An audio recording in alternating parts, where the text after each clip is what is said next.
Hey, mic check, 1, 2, 3, 4, 5, 6, 7, 8, 9, 10, 11, 12, 13, 14, 15.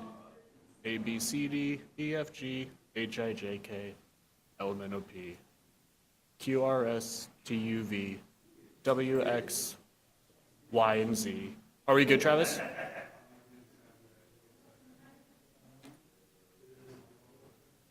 Hey, 1, 2, 3. I'm Tom Ferguson. 4, 5, 6.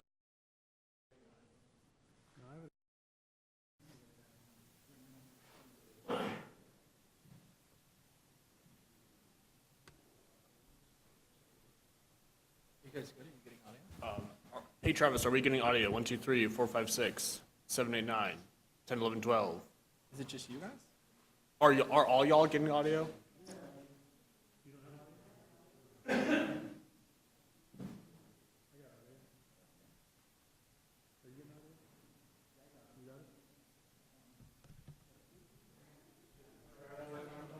Hey, 1, 2, 3, 4, 5, 6, 7, 8, 9.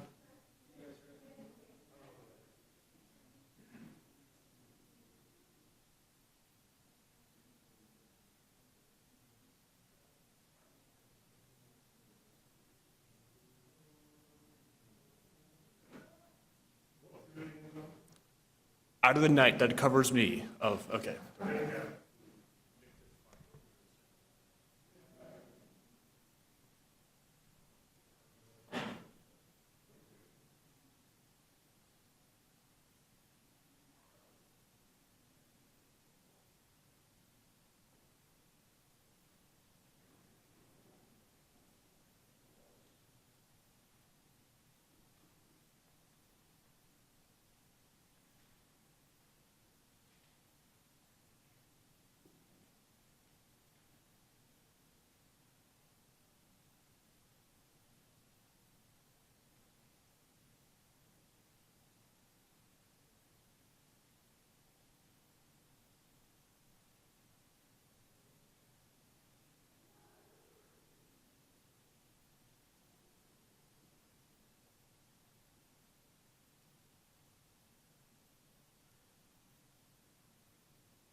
Hey, everybody. I like the beard, man. I'm recognizing those more. Well, man, it's good to see everybody. Welcome to the weekly availability press conference during the session. Couple bills I'm excited about. First off, it's been a really good couple weeks. Having breakfast every Tuesday morning with the speaker and the pro tem, and everything's going well. I know they're working through a lot of subcommittee work and policy work as we're going to make 2025 an awesome year for the citizens of Oklahoma. A couple bills I've had my eyes on. House Bill 1024.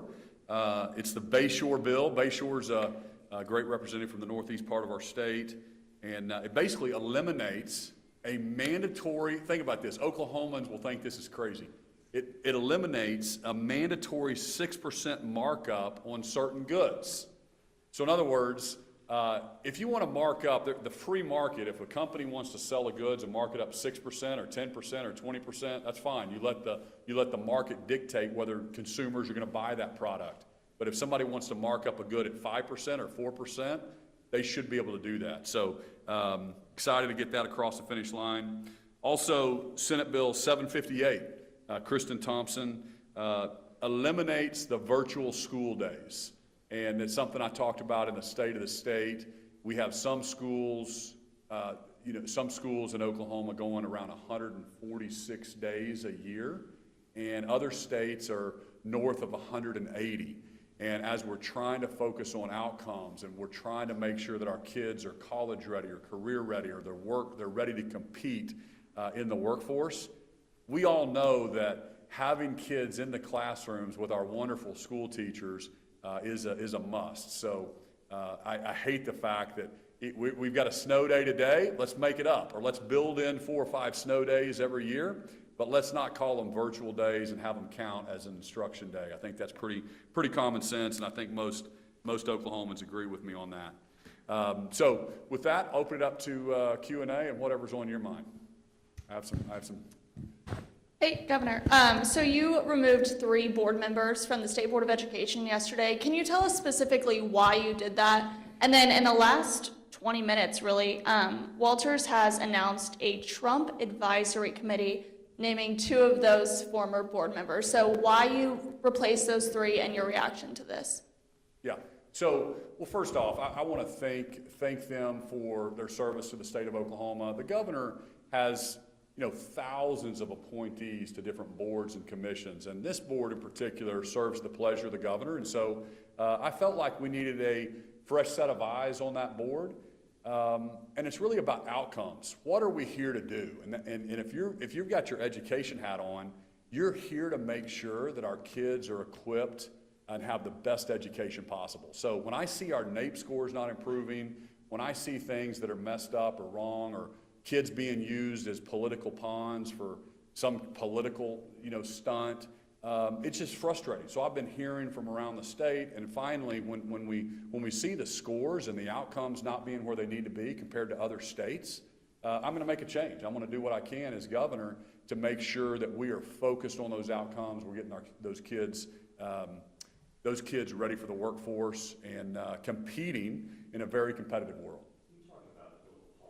Sorry, but you'd be a little more specific. I think we could probably guess 2 or 3 instances where maybe the superintendent has done something that you could consider that, but what do you specifically mean? The immigration thing or what? Yeah, I think the immigration thing is something that is really frustrating. When I talk to law enforcement, collecting data on kids and using them as political pawns is not something that helps law enforcement. And I've got to, people confuse these issues here. In Oklahoma, our Constitution says we're going to educate all kids. And I want to make sure that every kid feels safe and is being educated in the state of Oklahoma. Nobody has been stronger on the border than I have. And do we have to have a strong border? 100%. I sent our troops to the southern border in support of Governor Abbott. We were down there. The Biden administration with their open border policies have really led to some problems in our country. And I'm so happy that President Trump, day 1 in office, closed that border. But to use our kids as political pawns is unbelievable to me. I was the first governor that set up what we call Operation Guardian. I think we probably in here talked about it a couple weeks ago. Operation Guardian is to get the criminals that have committed criminal acts, and I talked about it in my State of the State, that are in prison in the state of Oklahoma, and work with the Trump administration and Tom Holman and Tim Tipton's had numerous conversations. I met with him when I was in D.C., and to figure out how do we get the criminal element, people that are breaking the laws, out of the state of Oklahoma. And so that's what we're focused on. I think that's what President Trump's focused on. And unfortunately, we've got people that are really trying to attack 6-year-old, 7-year-old, 8-year-old kids, and I'm not going to let that happen. So just to be clear then, have you declared schools off limits to like ICE agents and different people that might enforce those issues? You know, no, I haven't made anything off limits. The first step is to make sure that we have a fresh set of eyes. And again, having these folks, having really good Oklahomans on these different boards and commissions is really the first step that the governor can do. We've got a weird system in Oklahoma that you look to your governor and say, hey, governor, go fix education, but then there's a separately elected superintendent of education. And so, you know, but the bottom line is when you think about the outcomes and you think about where our kids are compared to other states, we're not doing as well as we should. And so we have to get that fixed, and we've got to make sure that kids are learning in the classrooms. And that's the big overall picture here that I'm trying to make sure that we get a fresh set of eyes on that school board. When you speak with companies looking to move to Oklahoma, how often does Oklahoma's education ranking come up? You know, I mean, that's, I was just talking to a CEO the other day, and that's why I think the parental choice tax credit is so important that we got passed a couple years ago. We were going to inject competition in our schools. Now every single family has the ability to go to a private school, a Christian school, a Catholic school, any private school. We have great charter schools in Oklahoma. Santa Fe South is a school that we talk about. The KIPP schools, there's schools that do apprenticeships, which I think are more and more going to be in vogue as we move forward, because when you think about kids going to school 2 or 3 days a week and then going into an internship or an apprenticeship, that's what other countries are doing in their education model. And so I'm just trying to encourage more competition, and if we do that, I believe all boats are going to rise in our education system. But it's certainly, yeah, a CEO that's moving companies to Oklahoma, they're asking about the school system. Just like you or I, when you're moving to a town or you're moving to a school district and you're going to choose that school district or that home a lot of times based on what are the scores, how are the kids going to perform, where are my kids going to be, what are the parents like. And so that's pretty normal for a parent to want to make sure their kids have the best education possible.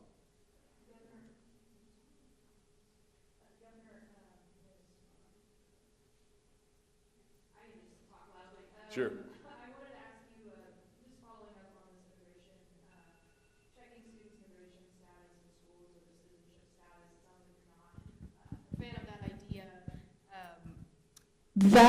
That proposal will eventually come to your desk in the form of administrative rules if the legislature advances that forward or takes no action on it. If that does hit your desk, would you not sign it? I'm curious how you would respond to that. Yeah, absolutely. I'm going to change that. I'm going to do what I can to change that. Collecting again, 6, 7, 8-year-old kids' addresses and immigration status in the state of Oklahoma, that's not a public safety issue. Let's go after the bad guys. Let's go after people that are committing crimes, and let's not terrorize and make our kids not show up at school. That's what I'm talking about. So that's the thing, that it was an unforced error, and it's doing something that we shouldn't be doing in Oklahoma. You know, here's something that's interesting. I think Oklahomans will find this interesting. I did some research on, you know, President Reagan. He was my favorite president, and I started looking back at some of his debates, because these issues, these immigration issues, are nothing new. They've been around for a long time. And number one, you have to know who's coming in your country. You're not a country unless you have strong borders. So Trump's taking care of that day one in office. But President Trump and actually Bush, 41, during their debate when they were running against each other for president in 1980, they had a debate down in Houston, Texas. And they were asked this exact same question about kids, should kids be taught in schools in Houston, Texas, who their parents brought them here or whatever. And the answer was yes. I mean, we're not going to not teach a 6 or 7 and 8-year-old kid how to, we're going to teach them how to read in America, and we're going to fix the actual problem, and that's at the border, and that's crime. But as far as giving people contracts to work and making sure we have a good H-1B visa situation and knowing who's here, and if you want to chase the American dream, if you want to be part of our country, and you're coming here and doing things legally, and we're matching an employer with an employee, man, I've been all over the world, and that's pretty much kind of the way that every country operates. They know who's coming in, they know who's working, they know who's paying their taxes and following their laws. If you don't follow our laws, you're going to be out of our country. So, but again, when I see, people running for political office, and I've told you all this before, you're going to see more of this as we get into later this year and in 26, and as you see people running for governor, they're trying to get headlines. They're trying to get their names in the paper. I've never been in politics. I never was in politics. I never was in another office before I ran to serve my state as governor. And so Oklahomans know that I'm just focused on outcomes. I'm focused on making Oklahoma top 10, and we're doing it. We've got flat budgets. We've done tax cuts. We have the largest savings account we've ever had. I've put more money in education in my first 6 years than they did for like 30 years before I got here. I've given our teachers wonderful pay raises. I pay market. We have fewer people incarcerated today than when I took office.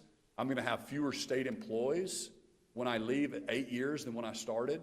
And so we've been very proud of this. And but I've got to call balls and strikes when I see people attacking my state or attacking or not doing a good job in education. I'm going to step in and do what I can to try to fix it. Hey, how's it going? So kind of going into that, we've asked you about Walters for quite some time. There's been investigations, there's been lawsuits, there's been so-called drama popped up several times in the last year or so. Every time we've kind of asked you about him, you go, the people chose him. I don't want to get involved with that too much. So why now? Why are you choosing to step in now when there's been other situations, lawsuits and whatnot? I think there's investigations right now. So why now? And then finally, I want to ask you, the AG, he's running for governor, so that kind of goes into that too. They're saying you're not Trump enough. I guess what's your response to that? Oh, man, that's pretty funny. Well, first off, why now? I guess it's when you're picking on kids. I guess when you're using them as political pawns. I guess when you're starting to make my state nervous about something that's just pretty normal. I guess that's when I'm like, listen, enough's enough. This is getting ridiculous. But yeah, I mean, here's the deal. These guys are running for their next office. They're playing politics, trying to get their names in the paper, and Oklahomans can see right through it. I think that's why Oklahomans hate politicians so much, is because do the job you're elected to do. That's what drives me crazy. You run to get your job, and then you end up running for the next deal instead of actually focusing and doing the job you're elected to do. When I won governor, I canceled and got rid of all of my political people, and they all criticized me. My political people were like, hey, you need to do this for re-elect. I said, listen, if I do my job for Oklahomans, I'm doing this as a sacrifice, this is public service. Oklahomans will beg me to run for re-election. So let's go do the job that we're called to do. And I think that's what's so frustrating is you see people weaponizing their offices, doing different things to get publicity.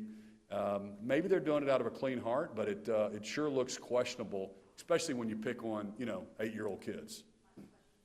Looks like I'll be the one that changes the topic. A little bit on DOGE-OK. You describe how you would like to see the division run as it gets set up, how it plugs into legislative efforts, and if there's a timeline on when we'll know who the DOGE advisor will be. Yeah, so thanks for asking that.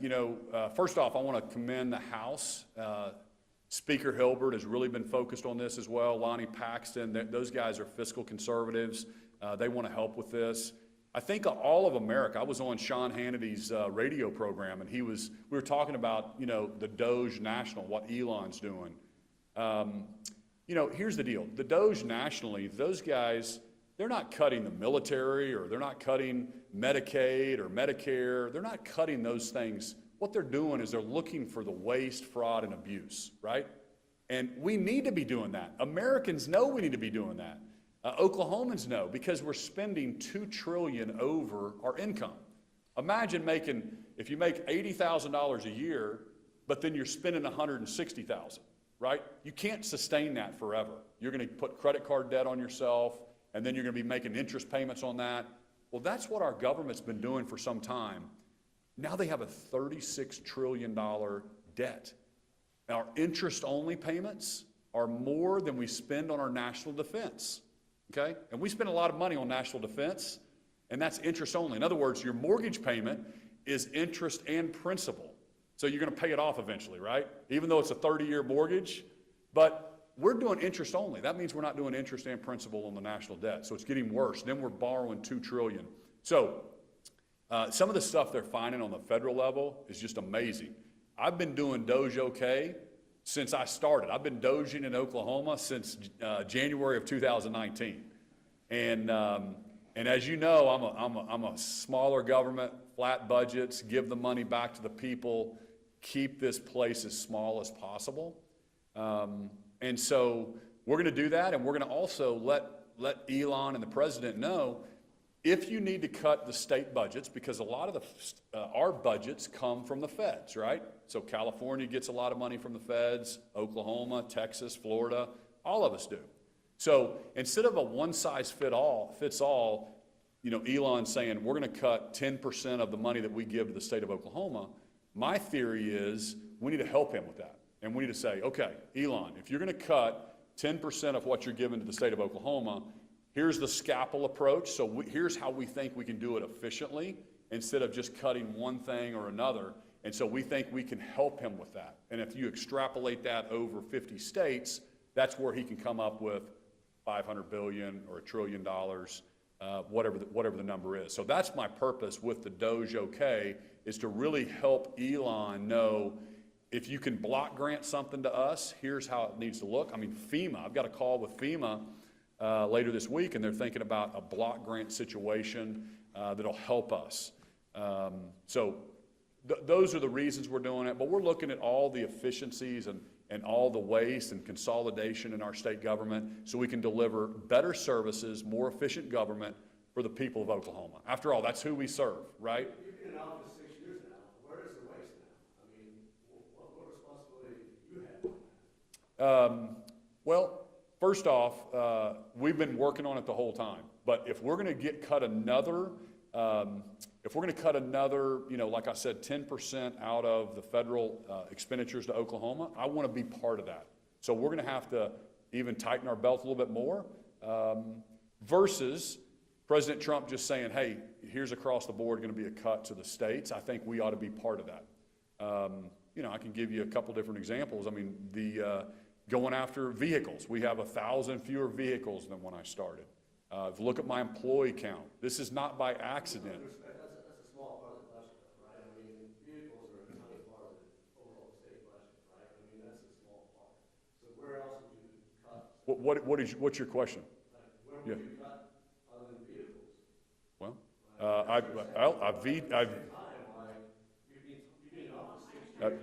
I vetoed the OETA deal. I would have cut about $5 million from a state agency. I know you love that kind of stuff, but I would have. Listen, here's what people like you don't understand.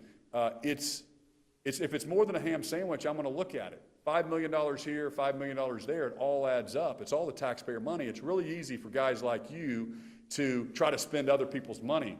And so don't say it's a small part of the budget. If I can cut 1,000 vehicles, I think most of Oklahomans would say, great job, Governor, let's cut that. And, but what may be small to you may not be small to others. So I'm going to cut as much as I can. I'm going to cut as much as I can. Sir, what's your relationship with Superintendent Walters like right now? Yesterday you said you were part of a swampy political establishment. Well, I haven't talked to Mr. Walters, so I don't think the relationship's really good at all. After I read what he said, it didn't sound like he liked me too much. But when I focus on, I know he's running for another office and trying to get headlines, and so he can do that all he wants. But when we focus on the kids and we focus on outcomes, let's make sure that we're keeping the kids at the center. And so, you know, when you've got failing test scores and you've got this kind of turmoil and drama, and he's the superintendent of education, he needs to be held accountable for that. And we need a fresh set of eyes on those boards. I'm sorry? Why specifically leave Sarah LePack and Zachary Archer on the state board? Those are two people that I think I can work with, and they were on there, I believe, more recently than the others. And again, I mean, I switch out boards quite a bit. We have probably 3,000 appointments or so over an 8-year period. I mean, Chris Brule can probably give the exact number, but it's a lot of folks. And so I switch people out, and I even talked to Burdick. I said, hey, love your service to the state. Where else could we plug you in? So I'm not precluding these guys from serving again somewhere else. And I ruffle a lot of feathers. When I first got in, removing people from transportation or this department, they got their feelings hurt. But we've put them on other boards, and I believe that you need fresh set of eyes, right? Sometimes you need a shakeup. If you're not winning football games, you change your quarterback, right? If we're going 3-8 and something, I'm a guy that's not going to take. We will have a winning culture in Oklahoma. We want to be top 10. So if we're not top 10 in education, Oklahomans should be mad. We should try something else, right? I'm not going to sit back and not continue to use every lever I can to try to protect Oklahomans and try to make our education system better. God bless you. Thank you, guys.